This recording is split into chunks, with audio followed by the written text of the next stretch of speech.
Agora, o que leva esse pessoal a falar em mudança de realidade? Aí a gente entra numa outra coisa, que é a questão da superposição, que também é uma outra coisa extremamente complexa de pensar e totalmente explodindo mentes, né? O que é essa tal superposição quântica? Bom, primeiro, antes, então a gente tem todas essas ideias, então agora a gente tem então que esse contexto de onda-partícula, então partículas podem agir como ondas, ou seja, é uma onda-partícula, essencialmente, certo? Só que ainda isso trouxe uma explosão de mentes, foi uma grande evolução para a questão interpretativa desses fenômenos quânticos, só que faltava mais coisa, faltava mais. Por exemplo, a gente tentar entender como que seria a evolução e criar uma dinâmica realmente, e entender a dinâmica dessas partículas que funcionam também como ondas e dessas coisas que funcionam, que são na verdade ondas partículas. Faltava a gente criar uma forma matemática de realmente entender como é que é a dinâmica, como é que se evolui temporalmente. E aí entra um outro cara chamado Schrödinger, enfim, como se pronuncia o nome dele. O nome dele. Tem a equação dele que é famosíssima, que faz da física quântica, transforma a física quântica em mecânica quântica, porque agora a gente então começa a entender por vias dessa equação, é uma equação dinâmica,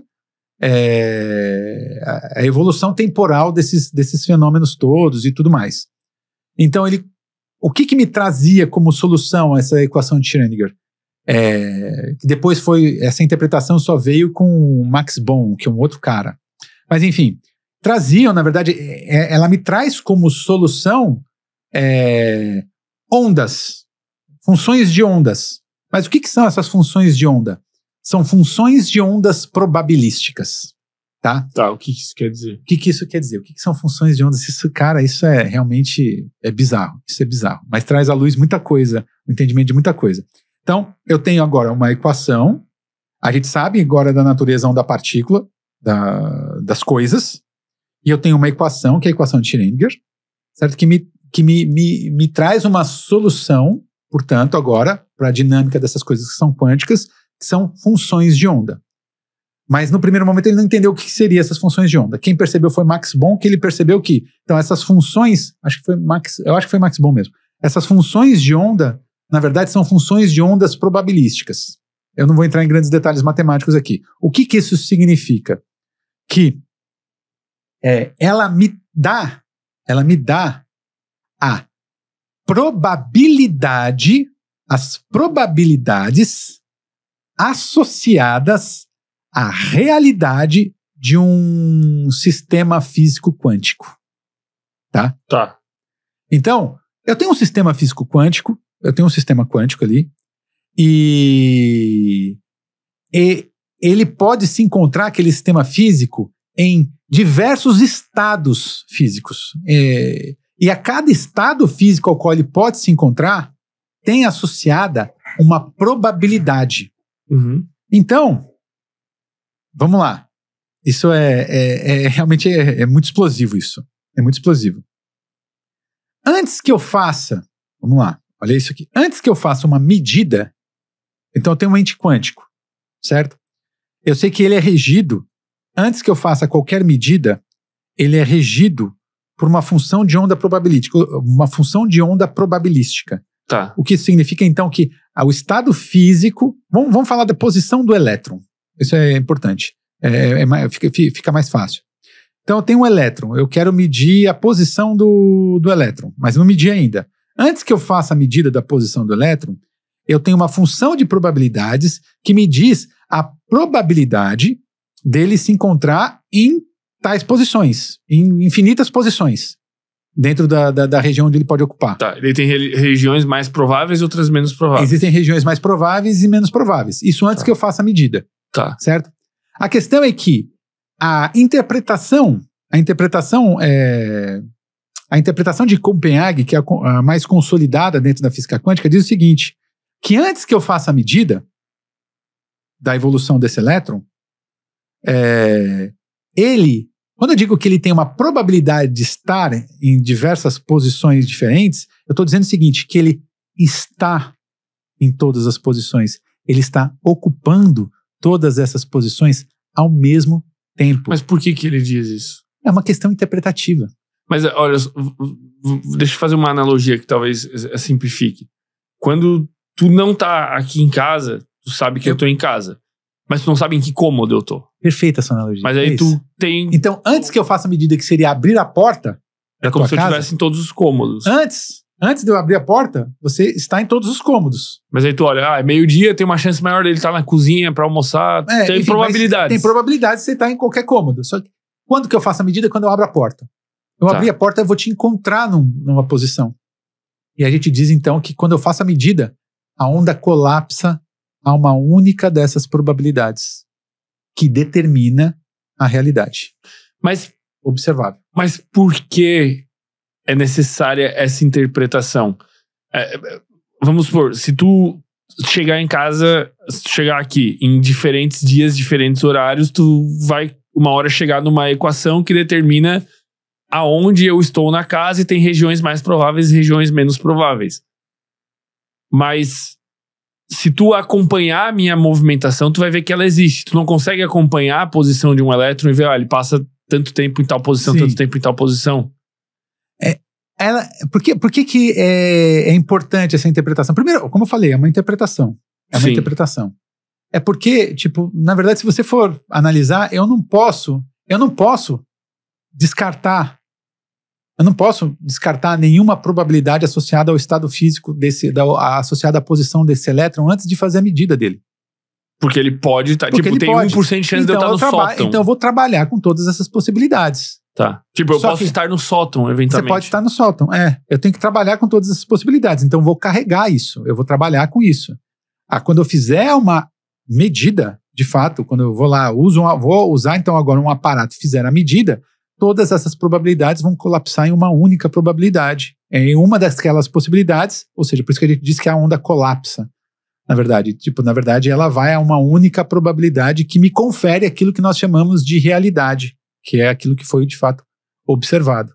Então, antes disso, ela encontra-se, de fato, a gente trabalha com isso, dessa forma, ela encontra-se em todas essas posições. Só que isso dá abertura a muita interpretação, assim, a um uso muito equivocado disso, então eu sou capaz então de criar a minha própria realidade. Cara, vamos lá, tudo bem, até um certo ponto isso é verdade. Se eu estudar muito para um concurso, eu vou ter mais chance de passar nesse concurso. Agora, se eu ficar mentalizando, eu vou passar? Se eu ficar só ficar vou ficar mentalizando, porque os caras falam em tal de cocriação, já ouviu falar disso, de cocriação? Os caras, não, eu vou cocriar uma vaga no estacionamento do shopping. Eu já vi gente falando disso. Eu já vi gente falando coisa pior, eu já vi gente que dorme pouco e fala, não, eu tô cocriando uma realidade em que eu tô descansado, eu mentalizo que eu tô descansado e eu não preciso dormir, eu posso dormir menos. Aí você fica doente e pronto, aí você vai descansar em paz. Exatamente o que aconteceu com a pessoa que eu ouvi falar disso. Porra, né, cara? E aí a pessoa fala, não, mas eu tô doente porque eu convivi com outra pessoa que tinha uma energia muito negativa e vira uma loucura. E vira uma loucura. Então, são coisas que a própria interpretação deixa em aberto algumas coisas ali. A interpretação de Copenhague, ela tem esse entendimento com relação a física quântica, tem essa interpretação, você tem que é a interpretação que a gente chama de ortodoxa. Existem outras interpretações também, mas o fato é que o mau uso disso, e existem muitos físicos, na verdade, que estão ganhando muito dinheiro, né, que fazem mau uso dessas interpretações, e que, enfim, extrapolam aquilo, extrapolam quase que o saudável, né? Existem livros, né? Universo autoconsciente, tem o tal da física, enfim, eu já vi gente defendendo um pouco o tal da física, porque o autor é Francis alguma coisa, não vou lembrar direito o nome dele, Diz que ele, na verdade, o que ele fez foi um grande compilado de interpretações. Mas tem outros tantos livros, aquele que ficou famoso, The Secret, se não me engano, foi um segredo. Isso aí foi um fenômeno mundial. Foi um fenômeno mundial que é uma grande bobagem. Na verdade, é uma grande bobagem. Eu falo isso sem medo de ser hateado. É uma grande bobagem que tem muita gente utilizando desse tipo de conceituação para ganhar dinheiro em cima de desavisados, em cima de trouxa. E muitas vezes é nocivo. Você vê isso aí, cara. A pessoa fica cocriando uma realidade onde ela tá descansada. Onde isso, cara? O que vai acontecer? Vai levar a pessoa à morte. A pessoa vai ficar cocriando que não tem câncer daqui a pouco. Então você percebe que o quão isso pode ser nocivo, porque esses caras também usam técnicas de persuasão, assim, muito forte em cima dessas pessoas. É que o problema, onde que eu vejo que é o maior problema disso, é que a gente consegue observar o mundo de tal forma que os fenômenos que a gente observa, os fenômenos que a gente seleciona observar, justificam qualquer coisa. Então, por exemplo, sei lá, eu saio na rua e eu falo, hoje eu sonhei com um amigo meu e eu saio na rua e eu encontro ele. Mas quantas vezes eu sonhei com algo que eu não vi? Quantas vezes eu pensei numa pessoa e eu não a vi? E eu penso em várias pessoas ao longo do meu dia. Só que aí aquela que eu encontro, eu começo a fazer um cherry picking, a selecionar os eventos que são coincidências que devem acontecer, porque coincidências têm que acontecer. Coincidências acontecem, normal. E eu seleciono e eu começo a interpretar a realidade a partir de que, cara, nossa, o que eu penso de alguma forma aconteceu e esses fenômenos são coincidências. Só que o grande lance das coincidências, eu acho que as pessoas não conseguem perceber isso, é que inúmeras coincidências não acontecem. Tu só observa as coincidências que acontecem. Exatamente. Não, cara, inúmeras vezes eu posso ter passado a 3 metros de distância de uma pessoa e não ter a encontrado no mercado ou na rua. Perfeito. Ou não ter batido o carro. As coincidências têm que acontecer eventualmente e eu vou observá-las. Mas se eu só observar as coincidências e ficar falando que tem alguma narrativa, meu Deus, a minha vida ela é muito mística. As pessoas não conseguem entender que probabilisticamente as coincidências têm que acontecer. Exatamente. É perfeito. Perfeita a sua colocação. Perfeita a sua colocação. E aí é que a gente pode entrar com uma outra coisa que é a questão do...